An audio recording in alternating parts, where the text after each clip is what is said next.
Hi, I'm Tom Laux, River City's Community Access Coordinator for the City of Wisconsin Rapids. And today on Making Connections, I have Debi Cleworth here, and she has taken a job over at the Family Center. And as all you may know, we were both co-workers over at the Daily Tribune several years ago. I'm coming up to just over 5 years, and I think Deb had started at the Family Center in 2 years, or 2 years, excuse me, 2 years. 4 months. 4 months. In November. Yep. So I'm going to turn it right over to Deb. She's going to introduce herself to you guys and get to know Deb a little bit more. Okay, thanks Tom. Nice to see you again. Debi Cleworth. I worked at the Daily Tribune for 15 and a half years and had a career change in November, and now I am the Community Outreach and Fund Development Manager. As my husband always says, it's fund with a D, not fun, although we do have some fun over there, even given the situation that we're working in with victims of domestic violence and or sexual assault. So it's a great group of people that are over there. Very dedicated in what they do. Well, let's talk about your position. You're out there in the community. One of the big projects you just went through, Men in the Kitchen. We'll talk Correct. about that as well. There's Okay. always great food there. But what does that mean? Does that mean you're going to be out in the community? People are going to get to see you more often, and you're going to just get to know what's happening out there as well? Correct. As community outreach, one of my goals is to connect with the community members, let them know what we do at the Family Center, how they can help, whether it be volunteering, donations, maybe they have a certain skill that they can offer us. So just making those connections within the community. And then as a fund development manager, working to develop relationships with potential donors and just helping us keep going on a daily basis. Well, if someone just tuned in, let's talk about what the Family Center is. Let's step back, and you can define it and what you guys do there, and I think that'll help people as they just tuned in. Okay. Well, the Family Center began in 1984. Many people might remember it was over by St. Lawrence Catholic Church in a former convent. So a very small house, basically. Within a few years, and it was designed to be a shelter for victims of domestic violence. If someone was in a situation where they felt they had nowhere to go, they could come to the Family Center. It was safe, it was secure, and they could get support from the staff there. Moving forward several years, it outgrew the means of that location, and the new center on 25th Street North was built. We're at about 12 years old now, I think. They're much bigger, much nicer. We have, the offices are on the first floor. On the second floor is our shelter area. It features 6 separate bedrooms, each with their own bath, shared kitchen area, shared common areas, a children's room, a little library. So I'll try and make it as comfortable as possible for the clients that need to be up there. It's totally secure. There's a gated entrance for the clients, so no one knows who's there. Confidentiality is of utmost concern and priority over there. So. If someone wants to get in touch with the Family Center, open 24/7? Yes and no. So our office hours are pretty typical, Monday through Friday, basically about 8 to 5.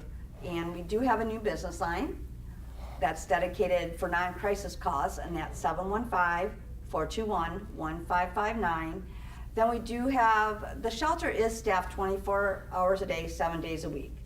So if someone is in need, they can either call our crisis line, which is 715-421-1511, and there's staff that will be able to talk to them, or they can come to the center and they get buzzed in. We do not let anyone know they're there. We don't confirm or deny. If we do get a call from someone and says, is Susie Q there? We're not gonna let them know if that person is or is not there. And so there's advocates on staff all the time or on call that can, help the client in their time of need. What's the difference between, say, a Salvation Army that's in Stevens Point, that someone can stay there, or even in Wausau, I believe they have different kinds of shelters. Your shelter's different. We are not a shelter for homeless. We do get calls, and sadly sometimes that someone is homeless, but they're not in a situation of domestic violence or sexual assault. We are primarily geared to those people in those situations.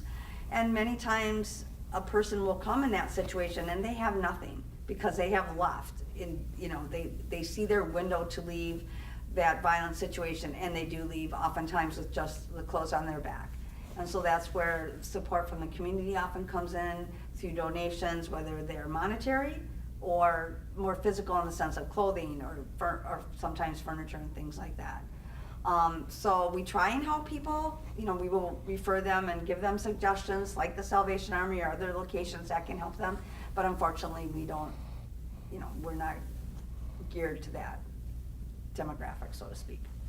Well, if you're just joining us here today, I have Debi Cleworth from the Family Center, and we're talking about what's happening there and her new position as well as going out in the community. All right, let's talk about donations. I know you guys have fundraisers, and we earlier talked about Men in the Kitchen. Before our interview, we had a sat and talked about something bags at COPS, I believe. Right. So let's talk about that. Right. Because we are a nonprofit, we do really rely on the community, and we are funded by grants, donations, and just members of the community who want to reach out and help us. And some of those ways are through donations. We, working with COPS the last 2 weekends, from March 17th actually through Easter Sunday, they had one of the Sack Hunger campaigns. And everybody's kind of familiar with those. You walk into COPS, you see the bags of groceries. And so for a $5 donation at the register, COPS then is bringing in the process of getting us food over there. Their goal, COPS goal, was 150 bags.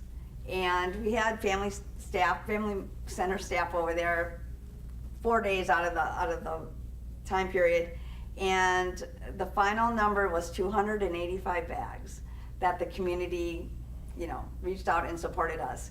And for COPS, it was kind of a competition as well with other COPS stores, so we were really excited to see how they did. They came in second place. They were beat up by a store in Madison, so that's pretty good. Madison's a much bigger community, so the fact that people in this community stepped up and donated was just amazing. And so they're in the process of getting all those bags of food over to us this week. So that was really great. We were really excited about that. Wow, so all that food, you have a kitchen there. Now, do you guys cook, or is it just like the families that do that? Well, it's kind of a mix. We have our donation center. If people are familiar with our location, there's an actual donation center entrance. And that's staffed from 11 to 3, Monday, Wednesdays, and Fridays, where we have volunteers who come in and sort the donations, stack the food shelves, that kind of thing. So we do have food available to our outreach clients, people who have been served at the Family Center and maybe just still need that little bit of extra help. And we have what we call the Hope Chest, and that is part of the donation area. And again, clients can come down, or maybe they've just recently arrived at the shelter and don't have anything with them, so they can get clothes and other necessities down in the Hope Chest as well. So if you're an individual out here in the community, or or someone here that's watching, what can they bring and what shouldn't they bring? It's not a big rummage sale, is that right? Correct. I mean, you kind of want to think a little bit about it. What would you want to receive? Sometimes we get outdated food. And I think that happens with a lot of food drives. People are cleaning out their cupboards, and if you're not going to eat it, you really don't want to expect someone else to eat it well. I mean, especially these people are coming from sometimes a very tragic situation, and we try and make them feel as comfortable and warm as possible. So we do take clothing, even men's clothing, because sometimes that is needed. Children's clothing, some small appliances. If there's ever a question, I know we were stopped at COPS sometimes, and people said, hey, will you take such and such? And we said, you know what, just give a call, and the people in the donation area can let you know. Sometimes we have clients that are moving out of shelter. An average stay can be 55 days up in shelter. And so when they're leaving, they might not have a lot to take with them. So then sometimes we are looking for some of those bigger things, like maybe some beds or appliances or that kind of thing. So we're just a phone call away, and there usually are people there that can answer those questions. I know in the past the Family Center had taken food from like a large event. Is that still possible? Say a business orders Oh. 50 pizzas and you got 25 left. You don't want to throw them away. Can they bring them? Again, just give us a call. We have gotten, sometimes a funeral is a great example. People have lost a loved one. They have the traditional meal following the service, and they have leftovers, and they'll call and say, hey, can you use this? And that's very often much appreciated up in shelter for a meal. 'Cause some of the food does go up in shelter. Some of the clients will buy their own, and they have a shared kitchen, so they can cook their own meals. And sometimes there's food available that, they can just help themselves too. Well, earlier you mentioned that a client or even a family may stay there up to 55 days or longer. Or longer, right. So there's no time period at this point? No, we don't have, there's not, you can only stay such and such a time. So as long as they're receiving services and, talking with advocates and stuff, we help them as much as we can. So sadly, many times we're full up there. The 6 bedrooms aren't a lot. And that was one of the eye-opening things to me. I can remember the first Monday I was there, and the chatter's going to what we call Cubbyland, and the shelter was full. And it's very eye-opening in many ways. It's kind of like, wow, you know it's there, but until you're there and you're hearing it and realizing it, it's amazing. So if someone calls or stops by, it's full. They can't come in? Where do they go? We work very hard to make arrangements. Sometimes we have to double up in rooms. I think that was a situation not that long ago. It's not the ideal situation, but given the alternative, it's sometimes what we need to do. So we do our best to accommodate. Okay. Well, let's talk a little bit about domestic violence. Really what it is a little bit. I don't want to get too far into it. We can do that in another program. And also what's happening in the month of April. I think that's really important. So first we'll talk about what do you define as domestic abuse? Is it hitting? Is it verbal? It can be all of that. It can be all of that. It can be physical, and it can be verbal. It can be emotional. And that's, I think, if a person is feeling in a situation that they're not comfortable and they're made to feel not comfortable, that's when you can give a call and, just ask to talk to somebody. The advocates there listen, and they let people tell their story and then give them, ideas on what to do and how to help and resources and whatever we can do to help them. We don't tell them what they should do, but we give them those choices and ideas to help. Now, the month of April, that's always a big month for sexual abuse, is that right?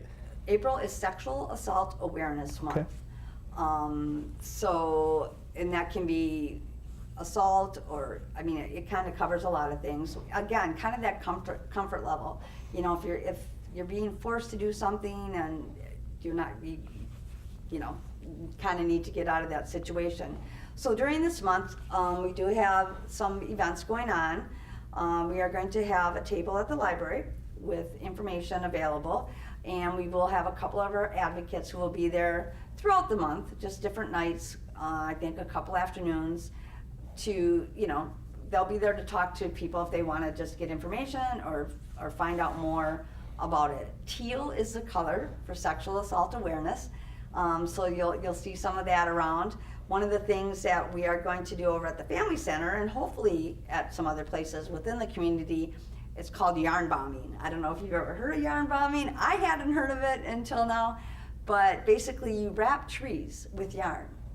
So we're looking for donations of teal colored yarn, teal colored cloth, and just to bring some color to the community and bring some awareness. Why are those trees covered with yarn? Well, it's Sexual Assault Awareness Month.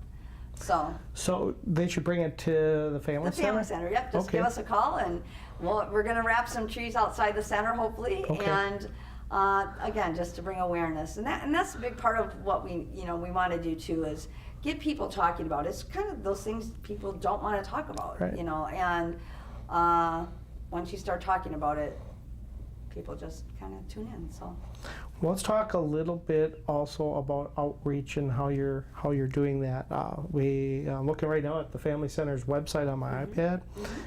Facebook page. I don't know if there was one before you came. There was. It's growing, something I'm sure you do as well as some of the staff. How do you reach out to the community on these kinds of events? Okay. Well, we do have our website, which we're kind of in the process of reworking a little bit. So hopefully people will be patient with that. We do have our Facebook page, Wisconsin Rapids Family Center. Just look us up and like us. We are up to more than 1,000 likes right now, which is great. I try and post pretty regularly. When we get like a donation from the community, or we were at the volunteer breakfast today. Last year we had 66 volunteers.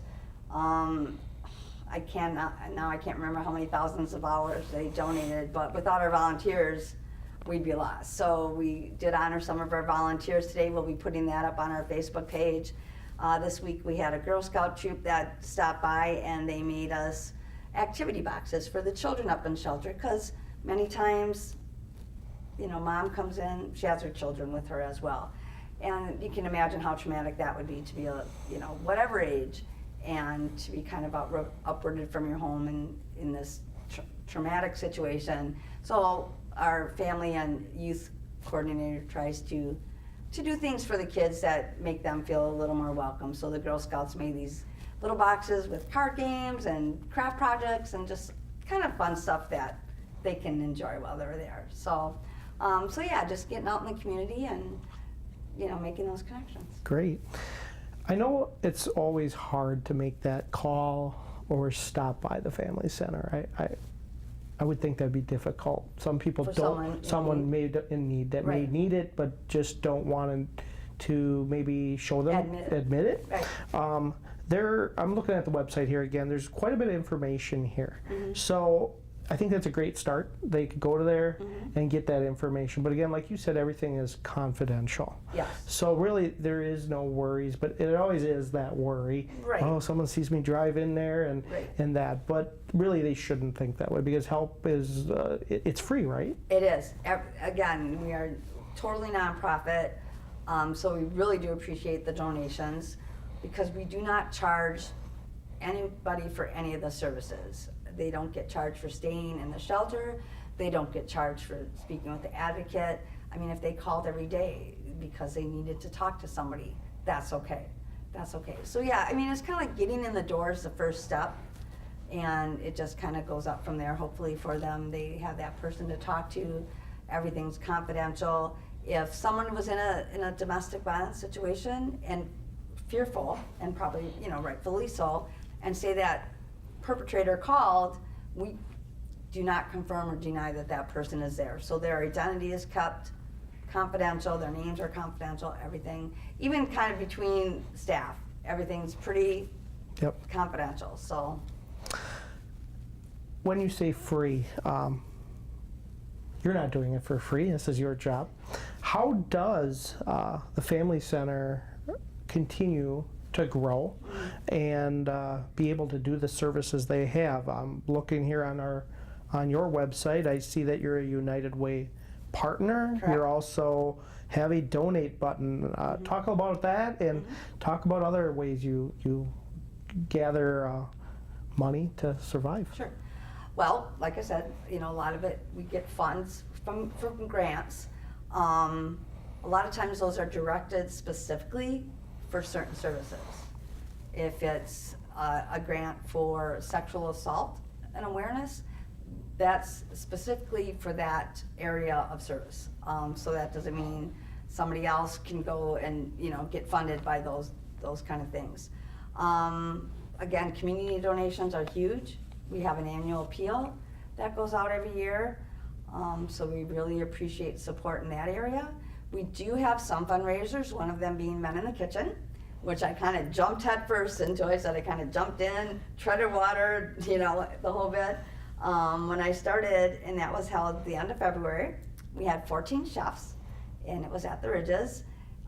We're still getting some donations in actually, but it was about $26,000 that event brought in, and it was crazy and fun, and we had several new chefs this year, which was really fun, and several have already signed on for next year, so that was great. So we will be doing maybe a few more smaller fundraisers as I get kind of warmed up and moving forward. So. Oh, great. So you had a chance to try some of the food from the Actually, men? I didn't. Too busy, right? I was too busy, Yep, too but busy. I did hear a lot of great comments. Yep. It was kind of, as you know, working at the newspaper, it was something I had covered from time to time. So you kind of had that little taste of it, so to speak, but being right there immersed in it and seeing how pumped up these guys get. We had the guys from the Rafters were a team this year, and they decorated their table really cute. I mean, we had Joel Goodness, who has been a regular, and people who know Joel know that his night's going to be entertaining from the get-go. Tom Reichert, our sheriff, was a chef again this year. He did his table theme was based on Dick's Last Resort, which is a restaurant, I guess, in Minnesota where they treat you really poorly. And they they chastise you during the whole meal, and they make you wear these hats, and they write on them. And that table was laughing so hard all night. It was great. So yeah, great themes. Ho Chunk Nation got involved, and they did a more like ethnic theme, which I just heard raves about. They said the food was amazing, and they also kind of shared, a little bit of their culture doing it. Ho Chunk Casino was there. I mean, it was great. It turned out really, really nice. So. Well, I know we spoke about it, and you encouraged me to do it. I did it 1 year. Yeah. I enjoyed it. Yeah. It is a lot of work. It's a lot of work because I did most of it on my own. Right. But I had Judge Zappin be my partner, and he Right. helped, and he had all this assortment of cheese, and that helped a lot. Great. It was a lot of fun to work with him because I used to cover so many court cases as a news photographer, and we got Right. to be knowing each other, and we did a lot of different things on coverage of news articles that Sure. that we did. But yeah, that Men in the Kitchen is neat. Maybe the staff will That wanna would be great. step up here and and we I can cook. and I think that's one thing that's kind of eye-opening. Again, they're doing it, but when you see firsthand how dedicated the guys are, and there are some women behind the scenes helping out, but they donate all the food, they donate all their time. They're there. I would catch little tidbits of, oh yeah, we've been practicing and we've been doing this, and so at the end of the night, I was just touching base with the different chefs and wanting to make sure everything had gone really, well for them, and kind of hinting, oh, will you be back next year? And they're like, oh yeah, we're already planning for next year. We're already thinking of themes and stuff. So I think it's kind of almost secretive too. Like they don't want to give out what they're doing until that day, and they're all kind of scoping out everybody's table and going, oh, okay, yeah, that's kind of cool, or I think we got this, So. Yeah, I think that is true. If I remember right, it's secretive, and they don't want to They give get a little bit of a competition, underlying competition going between them. So. But yeah, great. That's a great fundraiser, and it's been going on many years. Yep, this was our 11th annual. Okay. So next year will be the 12th. So it's kind of early, but if there are people out there that want to get involved, if there's some teams that would like to. Let us know. We want to get an earlier start on it this year. Kind of got a late start because I didn't get into it until November. So yeah, I want to get an earlier start and get some chefs on board and sponsors. And so you said you had a date, or you don't have a date? We don't have a date set yet. So. But usually in winter time. Right. Okay. Probably late February again as well. Well, let's look forward to that. We'll get you back on. Maybe we'll do a demonstration or something. We get the guys here before and do something. That'd be kind of fun. Great. So That'd be yeah, it takes a lot to decorate. It's not just cooking; it's decorating that table. Correct. And the menus. I remember all that. So Correct. I even remember bringing my grandmother's china. Oh wow. That was kind of. We didn't have a lot of that this year. We kind of went with different it. themes. Made it a lot easier with the dishes just being at the ridges. That made it a lot easier for the guys. Yeah. They didn't have to worry then about taking them out and washing them and that sort of thing. And when you did it, I think was that. It could have, but I decided to do that. And I did it was still it was at the Ridges. Okay. I do remember it at the meet. Yeah. When I covered in the newspaper Saturday night, and I think you probably were there, and we probably both went there as reporter photographers. Yeah. So, all right. Well, is there anything? We're running down on time here already. I believe it's been almost 25 minutes, and Anything else that you want to bring up that maybe I didn't about the Family Center, or your position, or what's going to happen new over the next several months? I know we'll have maybe somebody else from the Family Center come on. We would like to, to bring some of our staff on and share some of that. We do have it's a staff of more than 15 people. We have several advocates who specialize in certain areas where there's older and vulnerable adults.